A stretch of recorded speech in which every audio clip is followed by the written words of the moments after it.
with the jury. Spelling your last name for the record. Hi, my name is Amy Park. Park is spelled P-A-R-K. Tell us a bit about yourself.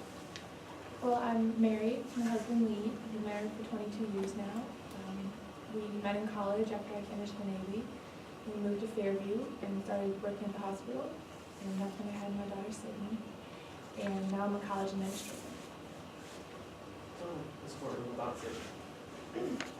Sydney was my pride and joy. She was so smart, and she was a lot like me, quiet, kind of a homebody. She liked to read books. But I don't have her anymore. When was the last time you saw your daughter? It was August 18th, 2010. I was getting ready for work. I fed Sydney. I gave her a kiss. So I was going to work. But I didn't know that'd be the last time I'd ever see her alive. What happened to Sydney? That day she was shot. You said she was shot. To the best of your knowledge, where did that gun come from? It was my gun. You had a child in the home. Why would you have a gun in the first place? We had some break-ins, and I bought it for self-defense. And I was familiar with guns from being in the Navy.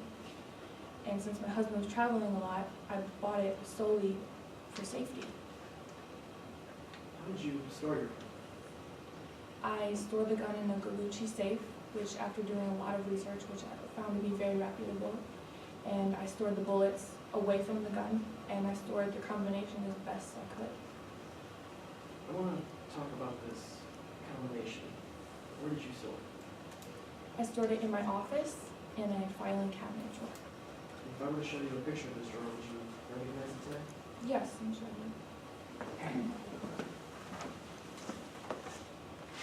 Let the record reflect I'm approaching opposing counsel with what is marked as a basic sworn.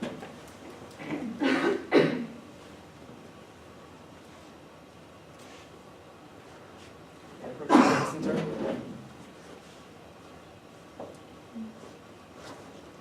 What did I just hand you?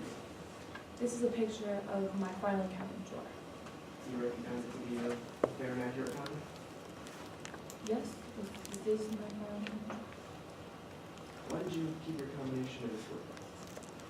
Because there's hundreds of papers in this drawer, and I left the combination unmarked, and I thought it'd be well hidden. You said you had left for work the day of the incident. Was Sydney left alone? No, Sydney wasn't alone. She was with Jesse Duran, our neighbor. And I had our neighbor Keith across the street check up on them because our babysitter called in the last minute sick.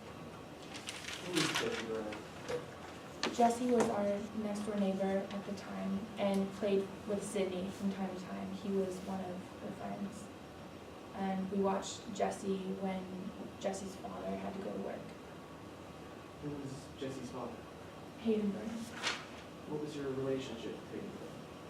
I met Hayden back in 2004. We were both working at the hospital together. And then we became neighbors, and since our kids were close in age, they began to play together. But they were different kids. You said they were different. How so? Jesse would bring over games that I did not allow in my house. He disobeyed my house rules.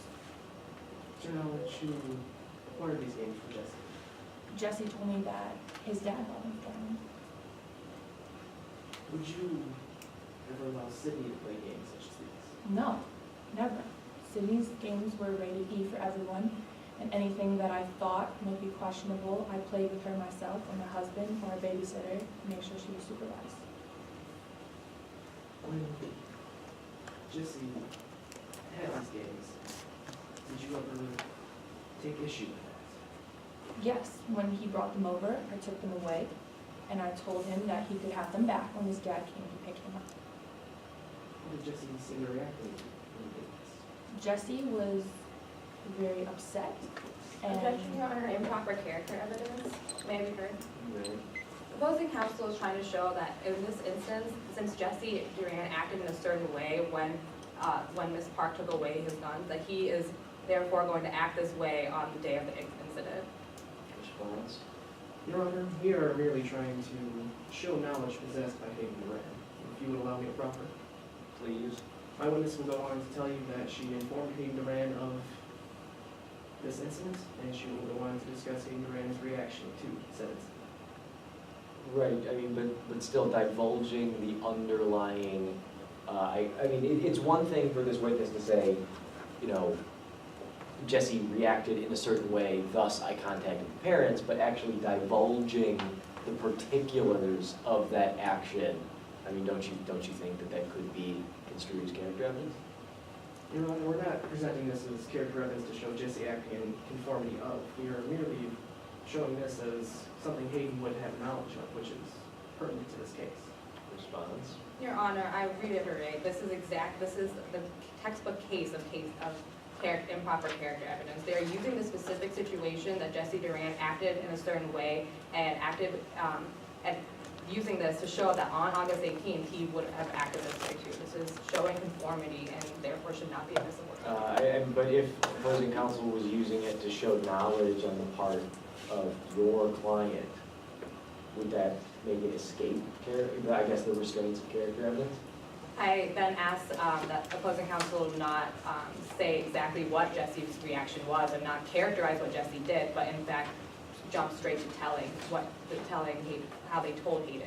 Okay. What I'm going to do is, I mean, I think it's not character evidence, but if it's exclusively used to show knowledge, but just tread lightly. If it's used for anything else, I'm gonna strike all of this from the record. So, overruled with guidelines. Continue. Did you tell Hayden Duran this? Yes, I told Hayden about Jesse's behavior and the concerns I had. How did Hayden Duran seem to act?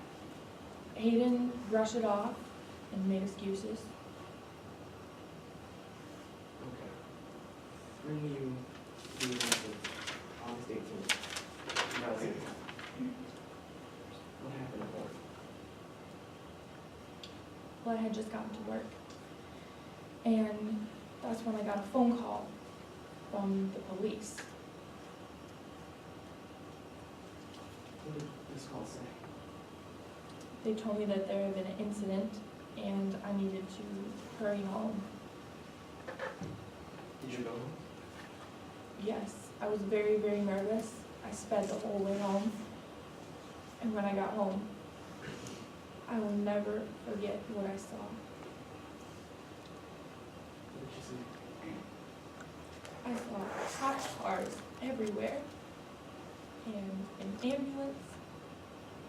I just ran out of my car just screaming Sydney's name, hoping she was okay.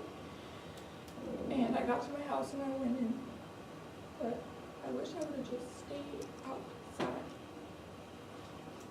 What did you see when you did this? I saw a small body on the floor, covered in a white sheet that was just soaked with blood.